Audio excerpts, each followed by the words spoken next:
कि अचानक street light के बिल्कुल नीचे रुक गई। सड़क पर एक पल के लिए पूरी खामोशी छा गई। अपना सिर ऊपर उठाया और सीधा राघव की तरफ देखने लगा। उस पल राघव का दिल जैसे एक सेकंड के लिए धड़कना ही भूल गया। उसकी आंखें अंधेरे में चमक रही थी, एक अजीब नारंगी रोशनी, और उसके सिर पर 2 बड़े सींग थे। राघव को गांव आए हुए अभी सिर्फ 3 दिन ही हुए थे। शहर की भीड़ भाड़ और शोर से दूर यह गांव उसके लिए बिल्कुल अलग दुनिया जैसा था।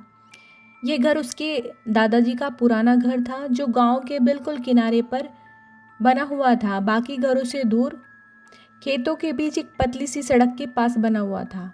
दादाजी के गुजरने के बाद घर कई सालों से बंद पड़ा था। राघव के पिता ने कहा था कि घर को साफ कर देना चाहिए, शायद बाद में उसे ठीक करके रहने लायक बनाया जा सके। इसलिए राघव कुछ दिनों के लिए गांव आया हुआ था। दिन में घर बिल्कुल सामान्य लगता था। पुरानी लकड़ियों की अलमारियां, दीवारों पर लगे पुराने फोटो फ्रेम और एक अजीब सी पुरानी खुशबू जो पूरे घर में फैली हुई थी। लेकिन रात में होते ही यह घर बहुत अजीब हो जाता था, जैसे हवा भी धीरे धीरे चलने लगी हो, जैसे खामोशी थोड़ी ज़्यादा बढ़ गई हो। उस रात राघव देर तक घर साफ करता रहा। पुरानी अलमारियों में से धूल भरे कपड़े और कुछ पुरानी किताबें निकालकर उसने एक तरफ रख दी। थक कर वह अपने कमरे में आया और बिस्तर पर गिरते ही सो गया। पता नहीं कितनी देर बाद उसकी आंखें खुली। कमरे में अंधेरा था। उसने आधी नींद में ही साइड टेबल पर रखी घड़ी उठाई। टाइम 3:30। राघव ने आंखें सिकोड़ ली। यह अजीब था। वह उन लोगों में से था जो 9 बजे से पहले कभी नहीं उठता था। उसने दोबारा सोने की कोशिश की, करवटें बदली, फिर भी उसकी आंखें बंद नहीं हो रही थी। उसे नींद ही नहीं आ रही थी। लेकिन पता नहीं क्यों नींद वापस नहीं आई, जैसे कोई अजीब सी बेचैनी हो। आखिर थोड़ी देर बाद वह उठकर रसोई में चला गया, गैस जलाई और अपने लिए चाय बना ली। कप हाथ में लेकर वह बालकनी की तरफ आ गया। रात का आसमान अंधेरा था और गांव पूरी तरह से सो रहा था। दूर तक सड़क खाली थी, न कोई गाड़ी न कोई आदमी, सिर्फ एक पुरानी स्ट्रीट लाइट जो सड़क पर हल्की सी पीली रोशनी डाल रही थी। राघव रेलिंग पर झुककर खड़ा हो गया और चाय का घूंट भरने लगा। तभी उसकी नज़र अचानक सड़क के किनारे पर पड़ी। दूर अंधेरे में कुछ हिलता हुआ सा दिखाई दिया, जैसे कोई दौड़ रहा हो। राघव ने ध्यान से देखा। हाँ, कोई तो था। कोई सड़क पर दौड़ रहा था, लेकिन कुछ अजीब था। वह दौड़ बहुत अलग तरीके से रहा था। इंसान जब दौड़ता है तो उसके कदम एक लय में पड़ते हैं, लेकिन वह आकृति बहुत अलग थी, कुछ गलत सी। उसका शरीर दौड़ते समय थोड़ा झुका हुआ था, जैसे उसकी रीढ़ की हड्डी सीधी ना हो, और उसमें बहुत अजीब बात थी, वह बहुत तेज दौड़ रहा था। इतना तेज कि सामान्य इंसान ऐसे दौड़ नहीं सकता। राघव ने आंखें सिकोड़ कर देखने की कोशिश की। वह आकृति धीरे धीरे स्ट्रीट लाइट की तरफ आ रही थी, लेकिन जैसे ही वह रोशनी के करीब आती थी, वह अचानक सड़क के दूसरे अंधेरे वाले हिस्से में मुड़ जाती थी और फिर गायब हो जाती थी, जैसे कोई जानबूझकर रोशनी से बच रहा हो। राघव कुछ देर तक उसे देखता रहा, फिर उसने सिर हिला दिया। शायद कोई पागल आदमी होगा, उसने सोचा। उसने घड़ी की तरफ देखा।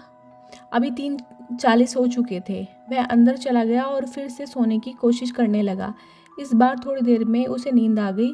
अगली सुबह राघव ने उस बात को ज़्यादा गंभीरता से नहीं लिया। दिन भर वह साफ सफाई में लगा रहा। एक पुरानी अलमारी के अंदर उसे एक छोटी सी डायरी मिली, जो शायद उसके दादाजी की थी। डायरी काफ़ी पुरानी थी और कई पन्ने पीले पड़ चुके थे। राघव ने कुछ पन्ने खोले।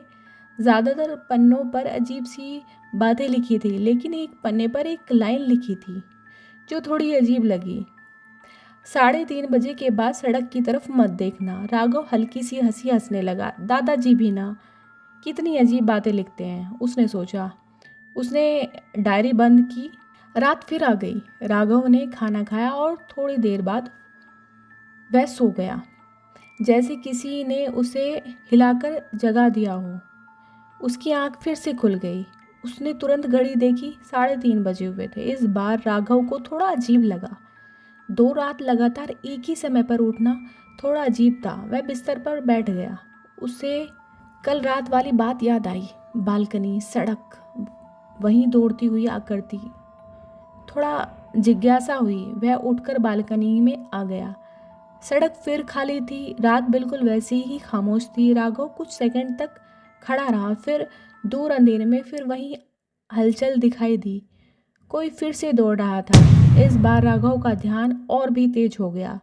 वह आकृति पिछली रात से भी तेज दौड़ रही थी और इस बार उसकी चाल और भी ज़्यादा अजीब थी। जैसे उसके पैर सड़क को छू नहीं रहे हों, जैसे वह फिसल रहा हो। वह सीधा स्ट्रीट लाइट की तरफ आ रहा था। राघव का दिल तेज धड़कने लगा। जैसे जैसे वह चीज करीब आती गई उसका आकार थोड़ा साफ होने लगा। राघव का हाथ बालकनी की रेलिंग पर कस गया। फिर वह आकृति अचानक स्ट्रीट लाइट के बिल्कुल नीचे रुक गई। सड़क पर एक पल के लिए पूरी खामोशी छा गई। राघव की सांसें तेज हो गई। उसने ध्यान से देखने की कोशिश की, लेकिन उस चीज का चेहरा अभी भी अंधेरे में था। फिर धीरे धीरे उसने अपना सिर ऊपर उठाया और सीधा राघव की तरफ देखने लगा। उस पल राघव का दिल जैसे एक सेकंड के लिए धड़कना ही भूल गया। उसकी आंखें अंधेरे में चमक रही थी, एक अजीब नारंगी रोशनी, और उसके सिर पर 2 बड़े सींग थे। राघव के हाथ बालकनी की रेलिंग से छूटने वाले थे। उसका दिमाग कुछ सेकंड के लिए समझ नहीं पा रहा था ये हो क्या रहा है। फिर उस चीज के चेहरे पर धीरे धीरे एक मुस्कान फैलने लगी। एक बहुत बड़ी मुस्कान, बहुत ही अजीब मुस्कान, जैसे वह राघव को देखकर खुश हो रहा हो, जैसे वह इंतजार कर रहा हो इसी दिन का। और फिर वह चीज फिर से दौड़ने लगी, लेकिन इस बार सड़क के किनारे नहीं, सीधा राघव के घर की तरफ। राघव का खून जैसे जम गया हो। वह पलटकर घर के अंदर भागना चाहता था, लेकिन उसके पैर हिल तक नहीं रहे थे, जैसे उसका पूरा शरीर जम गया हो। और नीचे सड़क पर वही सींग वाला आदमी रुककर फिर से ऊपर देख रहा था और उसकी मुस्कान अब और भी बड़ी हो चुकी थी।